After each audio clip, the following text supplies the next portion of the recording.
Today. It's been a while since I've gone on here live. It's been a lot of energy, a lot of transformative frequencies happening. It's been honestly hard to appear here. I've been doing so much shadow work integration, dying, being reborn within my own psyche over and over and over again. It's an ongoing process, and it never stops, really, truly. Presentation is the Mars ingress into Scorpio. What that can signify, we have not seen Mars in Scorpio since October of 2023. That's what I was looking at in my ephemeris. We're also going to be talking about the Sabian symbol today for this upcoming full moon in Aries. And it's going to be at 14 degrees, 8 minutes, exactly what I was looking on my chart here. But when you look at the Sabian symbol, it's basically what the symbols are is a psychic in the 1930s by the name of Elsie Wheeler in 1925. She coordinated with an astrologer named Mark Edmund Jones. And what they did is they put together a series of 365-degree visions per the astrological wheel to show basically the energies behind each degree point. So we're going to be looking at the degree point of 15 degrees of Aries, because the way the Sabian symbols go, you always look a degree ahead. So because the transit is going to be happening at 14 degrees, 8 minutes, we're going to be looking at the 15th degree of Sabian symbol. And I guess the theme of this particular transmission, well, there could be a lot of themes, really. You can talk about death in the underworld and, the transits that are going to be happening around this full moon energy. But we're also going to be looking at, really becoming the sacred craftsman. The sacred craftsmanship of becoming, of alchemizing our lives. And the only way to do that is by integrating the shadow, is by acknowledging and integrating our shadow aspects. And really, and if you can, the next level would be, in my perception, would be to love those shadow aspects, right? To really not only own those parts of you that maybe you don't like by acknowledging them, but also to love them as maybe disowned parts of ourselves that maybe we have incarnated with in past lifetimes or other experiences. Who knows how this karmic wheel really works, right? So at this point, everything is just a hypothesis and a story. So whatever story that you're working with during this time, during this transit, it's going to either empower you and allow you to have a grand experience, or it's going to weaken you.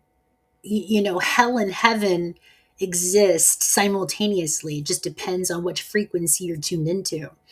So this could be the hell realms for a lot of us, or this could be the heavenly realms, depending on what energy you feed, what vibration or frequency you tune into most.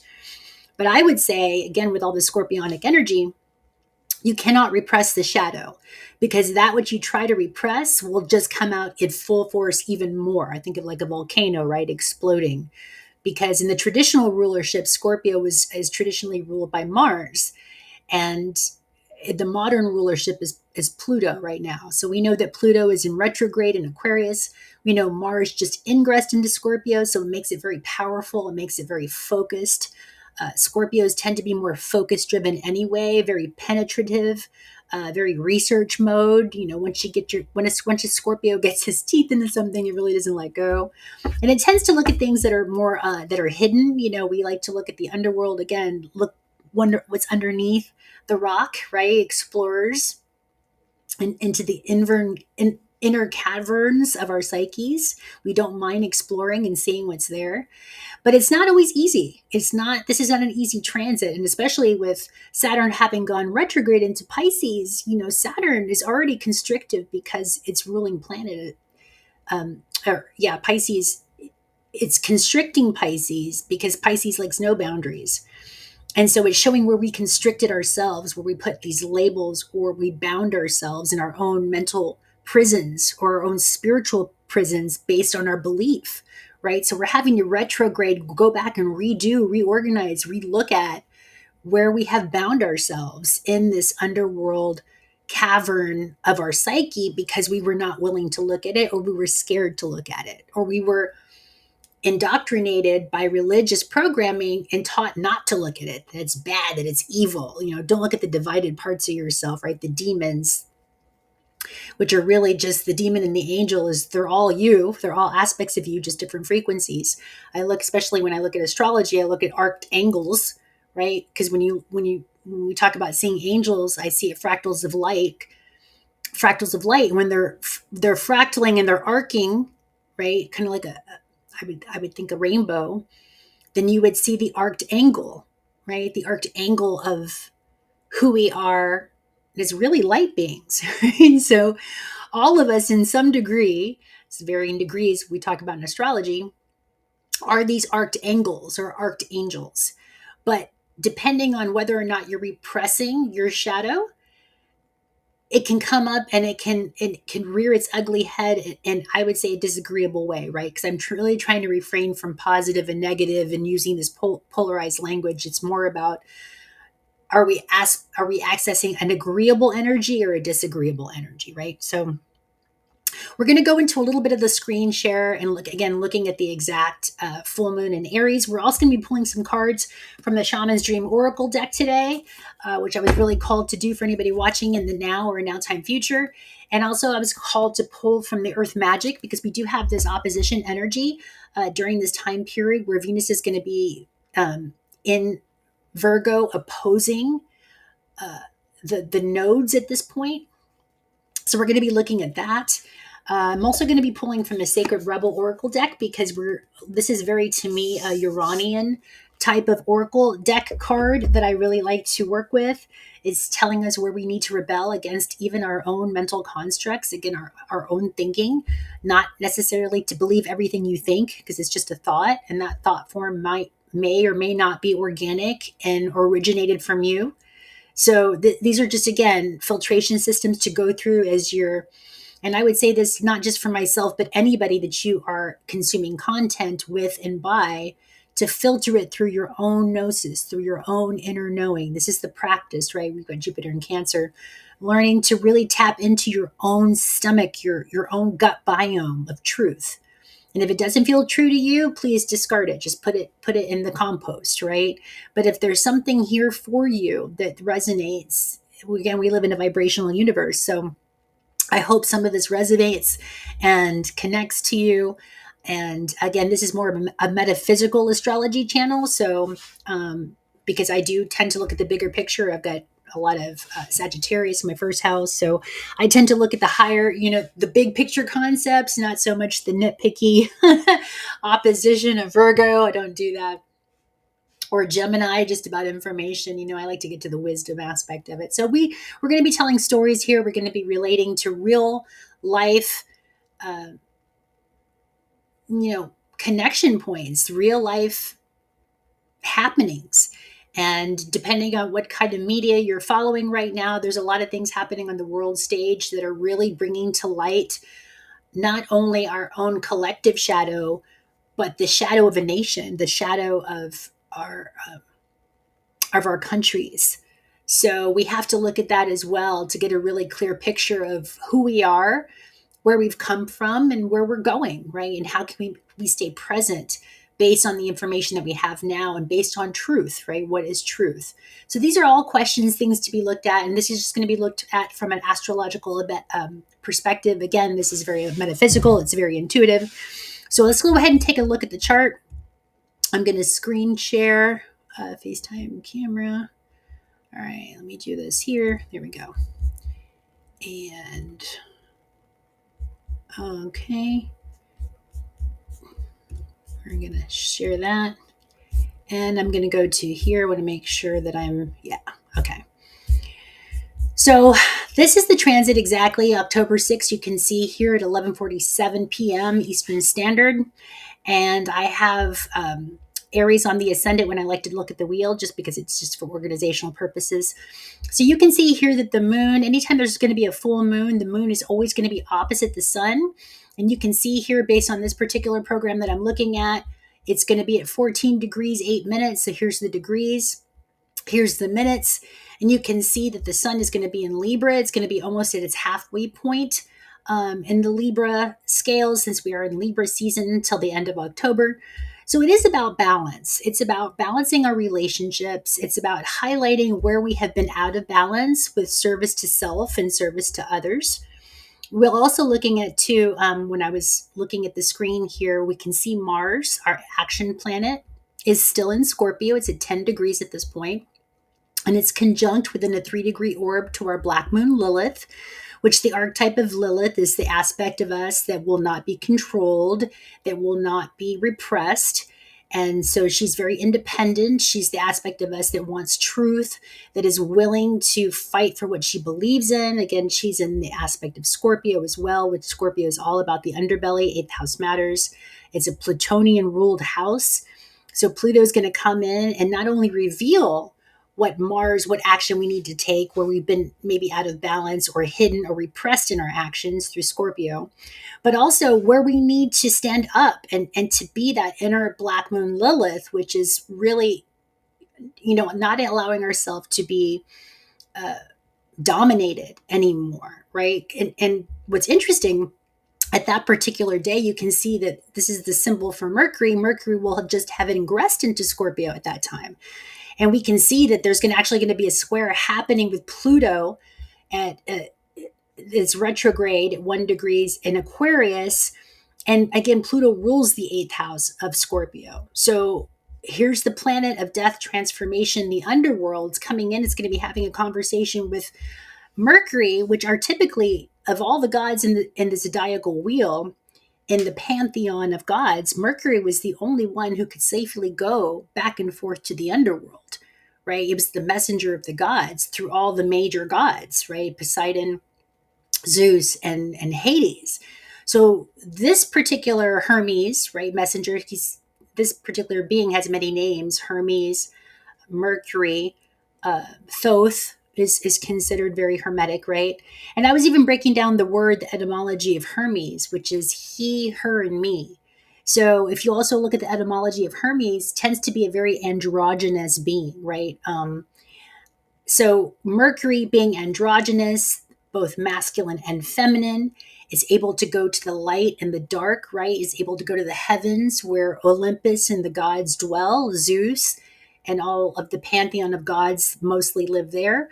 But Hermes, him, her, and me, right? He, her, and me, is also able to go to the netherworld, the dark matter, the Hades realm, right? The hell realms, where most other gods cannot go, right? So again, there's this androgynous aspect, which I also see psychospiritually as being able to navigate both the inner masculine and feminine, and not so much in terms of gender. We're really sort of evolving out of that, but more in terms of frequency, where if we are bioelectrical beings, bioelectrical biology, and bioelectrical magnetic beings, the electric part of us would be the masculine and the feminine would be the magnetic part, right? So if you have that balance, if you have access to both portals within you, knowing that you carry these frequencies within you, then you're going to have an easier time through this square, because this is going to be a square energy, and squares are usually what are considered challenging aspects, meaning something has to shift or change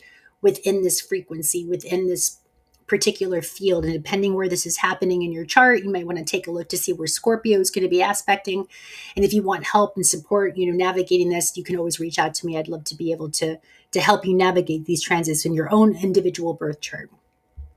But collectively, we know that, again, I've got Aries on the ascendant. So this is just sort of like the generalized wheel, that we know this is all about 8th house matters. This Mars and energy, Black Moon Lilith, ingress, Mercury.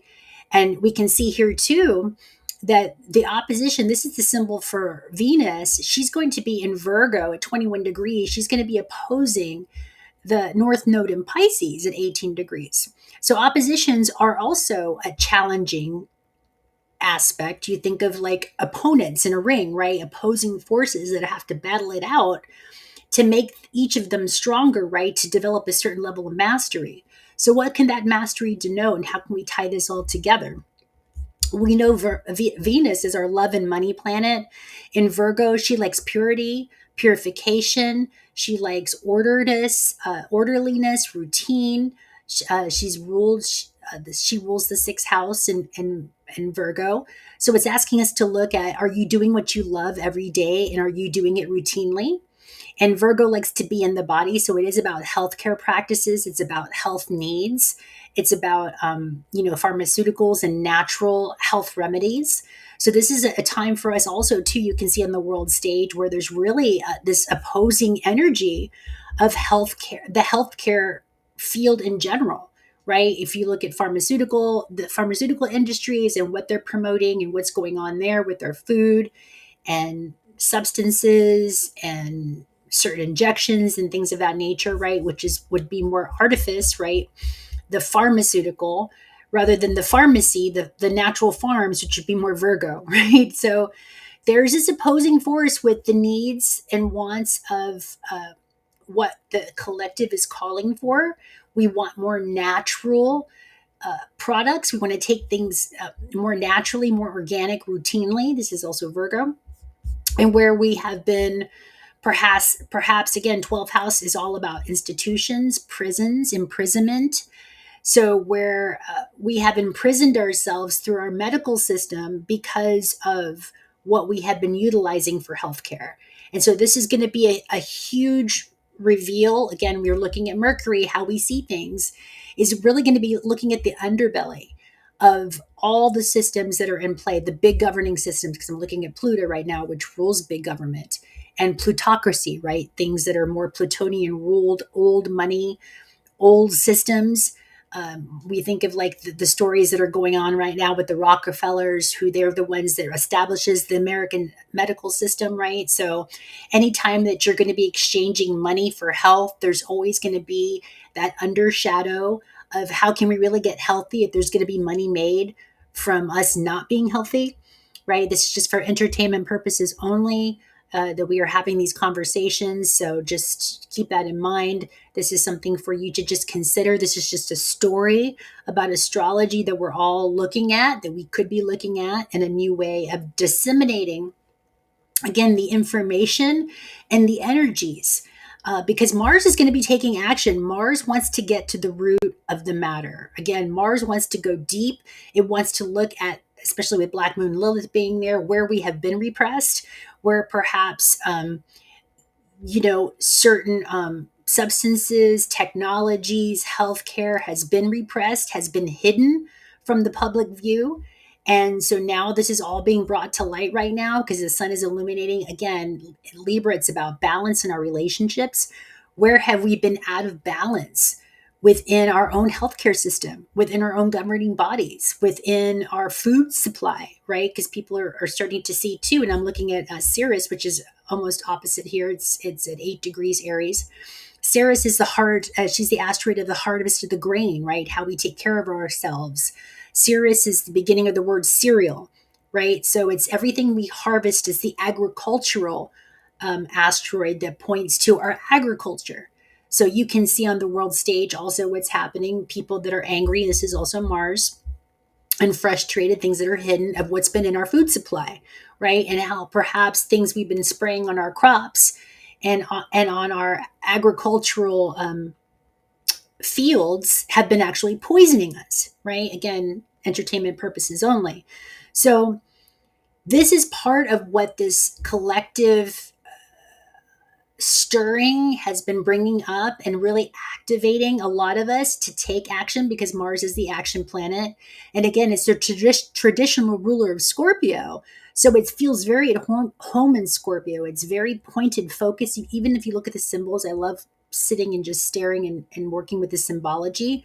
I see the arrow pointing up, right? And you even see the little glyph here with the arrow pointing up. So there's pinpointed focus with Scorpio. And in Mars, it's taking action with that pinpointed focus. So you may be really seeing people speaking up, again, because it's conjunct Black Moon Lilith within 3 degrees, and people thinking about these concepts that perhaps maybe they were repressed or didn't feel comfortable looking at or didn't want to because of their own cognitive dissonance. How can our own governing bodies be systemically poisoning us?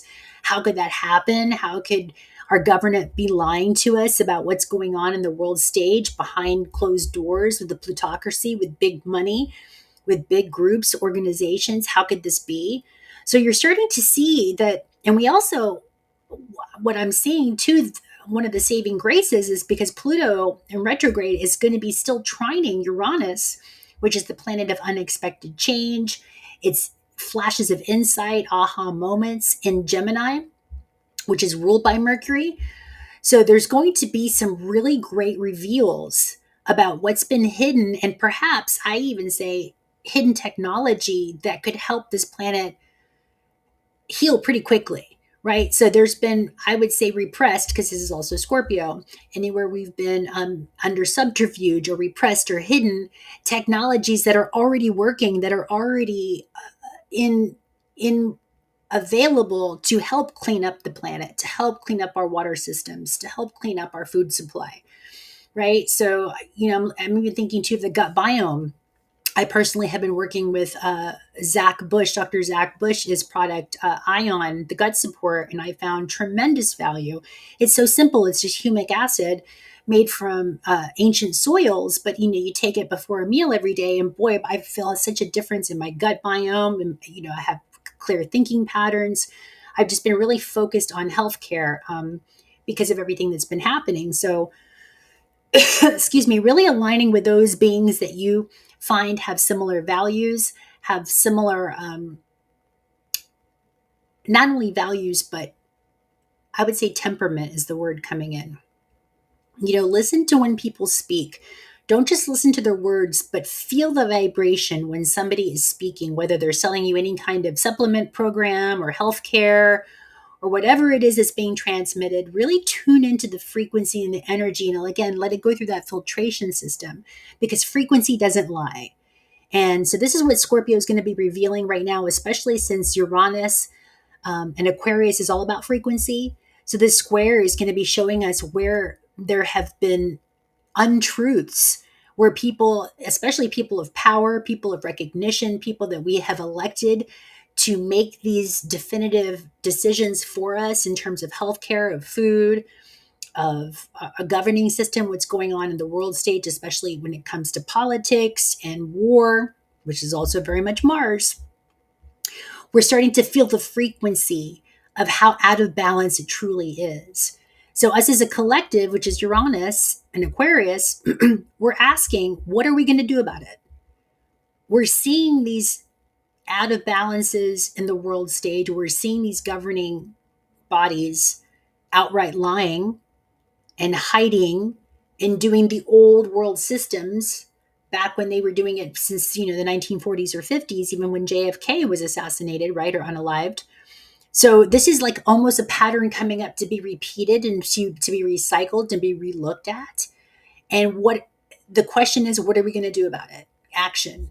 What are you going to see? What are you going to allow yourself to see your own cognitive dissonance, and to see that maybe those that you entrusted, those relationships that you had in power, this is also Pluto, where it's been out of balance, that it's not, they haven't really been for you. They haven't been for your highest and best interest. It's been more self-serving, right? We talk about in the conscious community, service to self, service to others.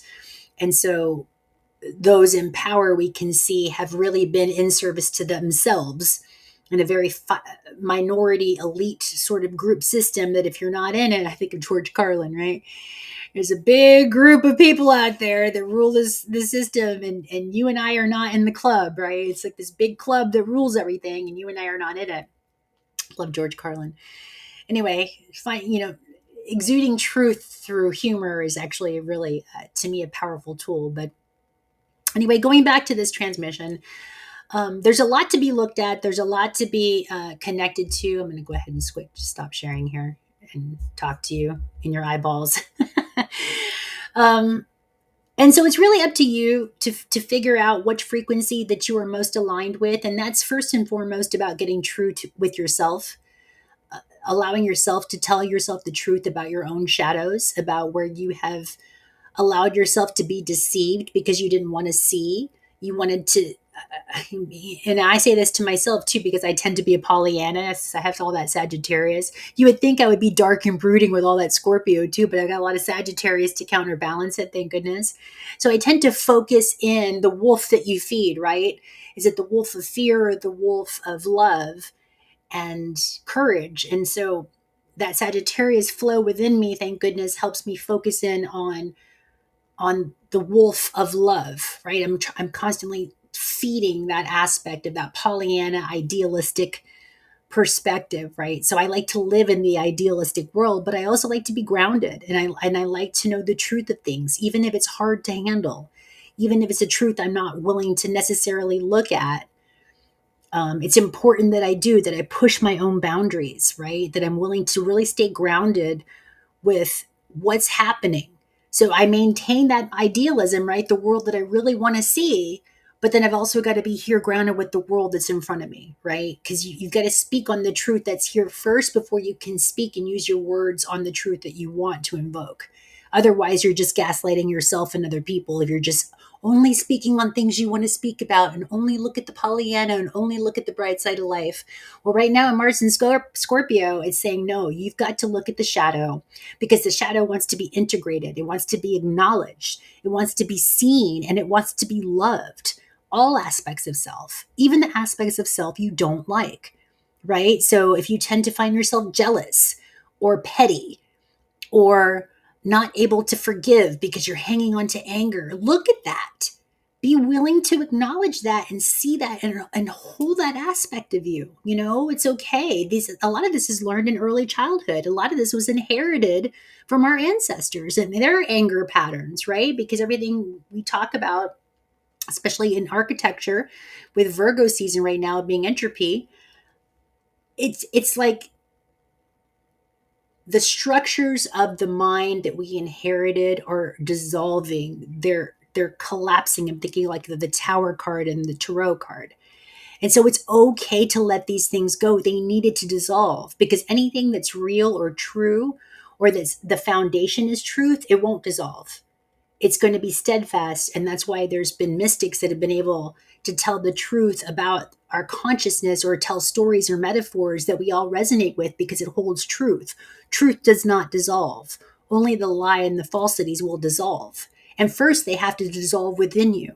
So I'm even thinking of like a membrane or like a mucoid film. We know a lot of us have been talking about parasites. And when the parasites die off, if you don't have some sort of binder to bind to, then when they're breaking off and they're dying within you, they're going to cause all kinds of ruckus and all kinds of toxicity within the body, right? So you need, it's divine alchemy is what this is. And this is also what very much the Scorpio is denoting right now, is learning to be the divine alchemist. But you got to know the energies you're working with.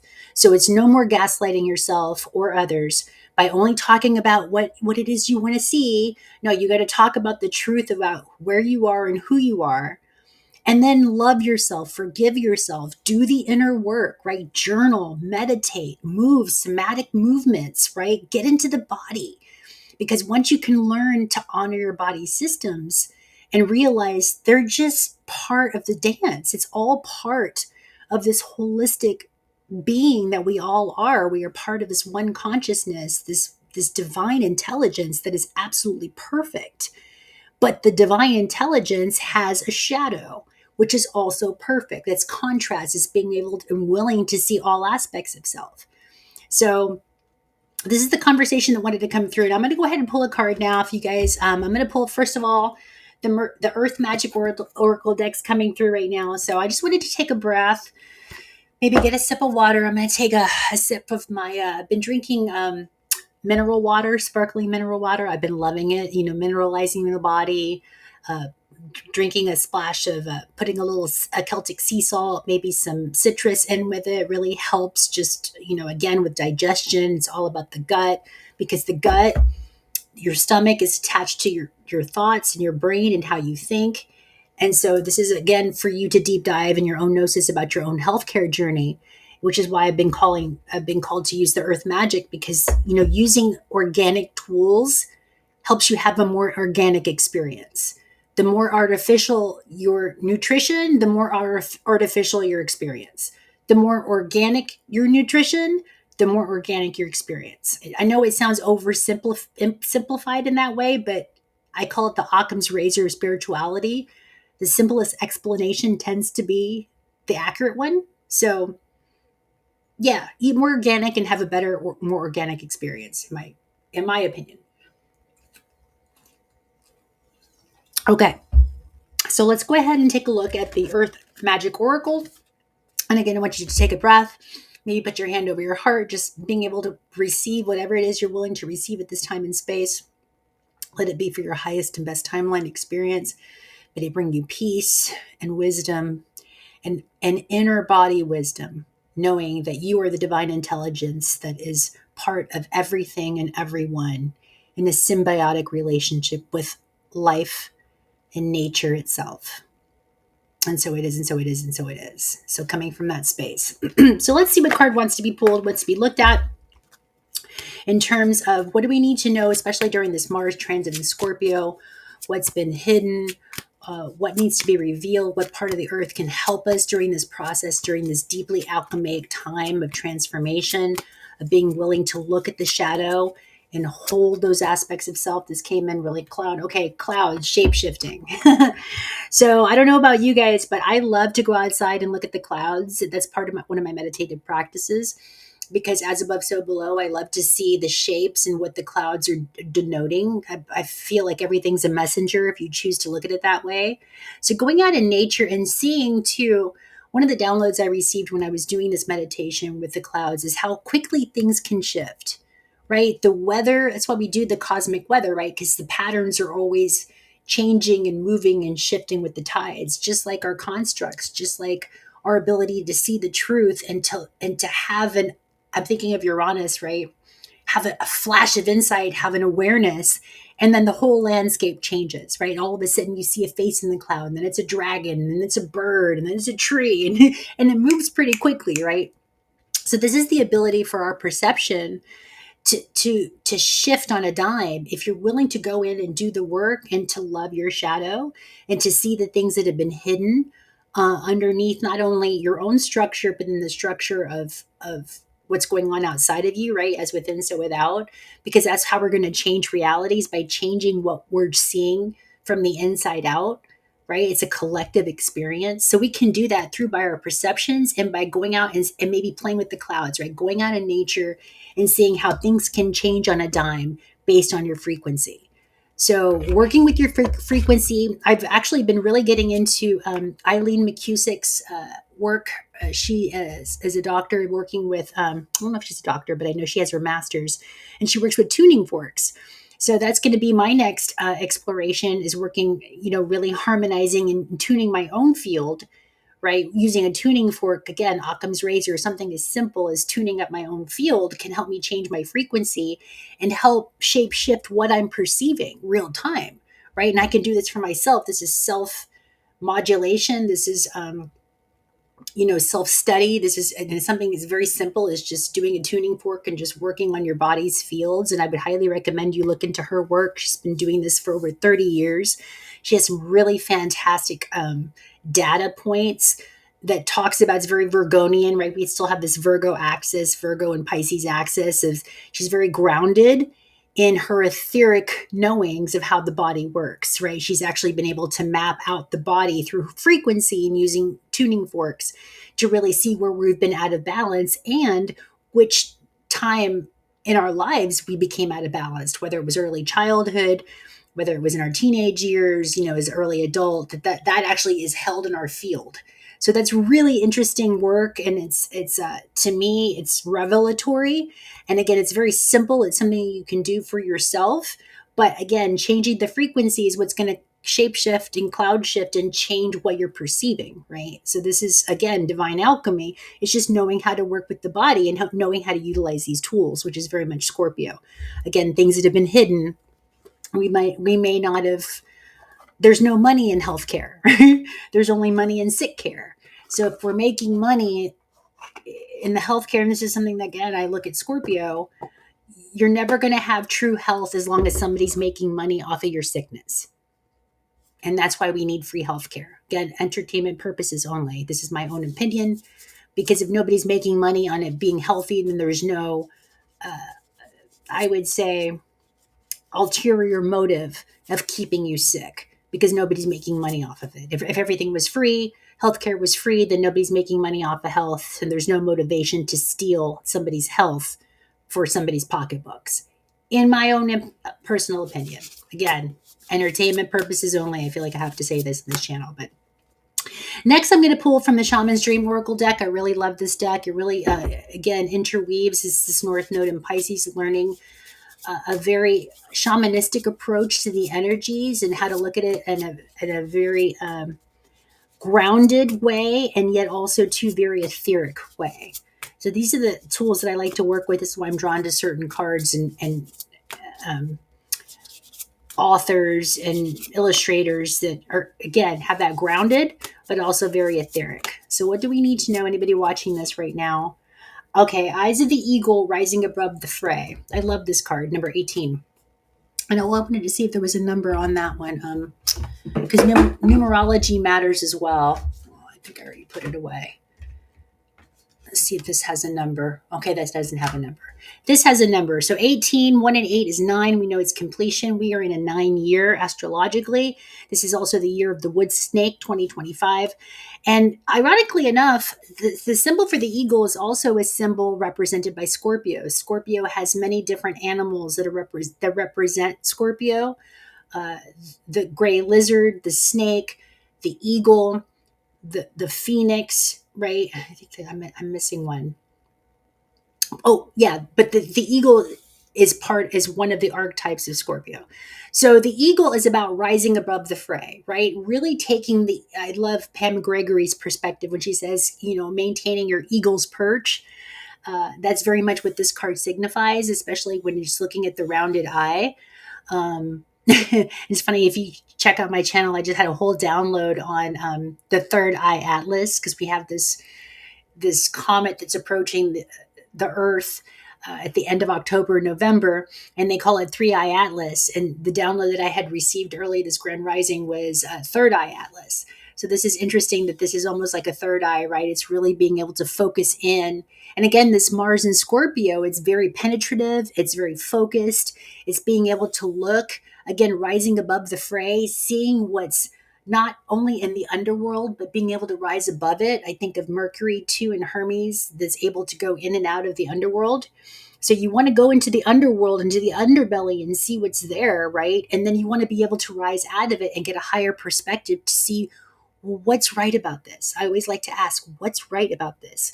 Because if we are divine intelligence and we are nature, and nature is perfect in her construction, in her symbiotic nature with all things, then how is this underbelly, underworld revelation helping humanity to evolve, right? What we have to see where we are to see where we're going, but we got to see where we've been, and in an honest way. So this eagle eye approach is really going to help you to stay clear. Again, the card reads, because I've read this card many times, it's about rising above the fray, and about, there's pigeons that are squabbling for scraps, and you're just going to be the eagle that flies above it all. And you can see right now, especially on the world stage, there's a lot of pigeons that are squabbling about if whether or not, this bullet hit that, and there was blood on this, and you know what I'm talking about in the world stage right now. And so this is, getting to the truth. What is real? What is the lie? What has been hidden? What has been repressed? And what has systematically, where have we been lied to about this whole reality construct on so many levels? Not only our healthcare systems, but our food systems, the way our body works. I mean, the whole thing is up for evaluation, and to look at the underworld of humanity and all our governing systems. So the last card deck that I'm going to pull from, and again, this is an homage to Uranus and Gemini, with also Pluto and Aquarius, because Aquarius is all about the rebel. This is the Sacred Rebel Oracle deck by Alana Fairchild. So I'm going to pull from this Oracle card deck to see what we need to know, what needs to be illuminated. We're holding our eagle eyes perch. We're cloud shape-shifting. I think of two with the shape-shifting of the clouds. If anybody's ever seen Men Who Stare at Goats, that movie with George Clooney while he's like cloud bursting, using his mind to cloud burst. I think that's hilarious. But there's also something to that, right? So you might want to check out that movie just for entertainment purposes. But this is also the government, and this is a true story, how the government's been studying psychic phenomenon since from what we know, back in the 50s and 60s, I would say even further back than that. So, the government and psychosis and psychology and remote viewing and all that they're deeply connected and have been for quite a long time, but we've just never been able to see it, which is also something that this Mars and Scorpio reveal is going to show us. Things that have been in plain sight that we haven't been able to see because, again, we may have been entertainment purposes only. We may have been drugged based on pharmaceuticals and things we've been eating and drinking. So it's created some sort of mass, I would say, hypnosis, right? Almost like a drugging effect, if you will, has how I've experienced it, coming into clarity more and more. So what does the Sacred Oracle deck want to reveal to us? Staying above the fray, and also cloud shifting, which is changing our perspective by changing our frequency. And this is another 9. Okay, so the first, the Shaman's deck was 18, which is a 9, and here we have 45, which is Pandora's gift, right? Opening Pandora's box. So there's also a 9 there happening. So, we know the archetype of Pandora, and her opening the box that the fates had given her, and then of course the last gift. It was it was all the furies that came out of Pandora's box, right? Death, famine, war, all the old lower realm energies came out of Pandora's box, but the last energy to be let go or to be released was also hope, right? So this is also telling me that she's looking down in her heart, that the heart is really where it's at, that no matter what you encounter in your own deep diving with what's going on psychologically in this nation, within yourself, the underworld, the shadow aspects of self, that really the last energy that we can really utilize for healing, for growth, for evolution is hope. Is that we know that this is not just happening in vain, that there is something to this energy. That even though we're going through our shadow or dark period or disconnected period of the Kali Yuga phase, or whatever, however you're describing this energy, we're at the end of a cycle, 45, 9, we're in completion.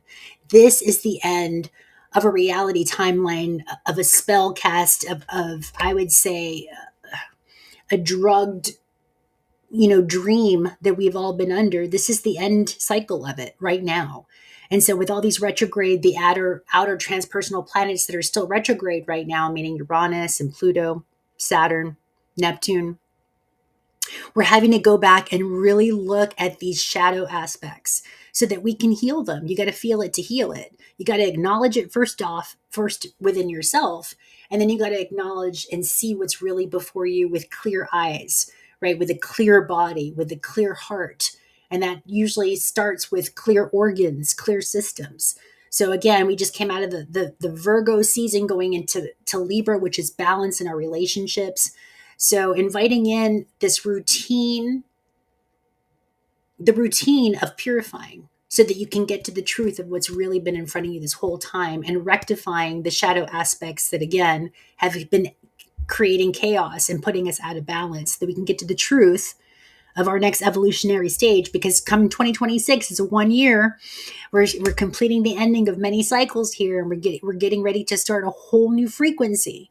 So if you can manage your frequency now, real time, by managing what you focus on, what you surround yourself with, what you eat, what you drink, again, consuming more organic, you have more of an organic experience of life.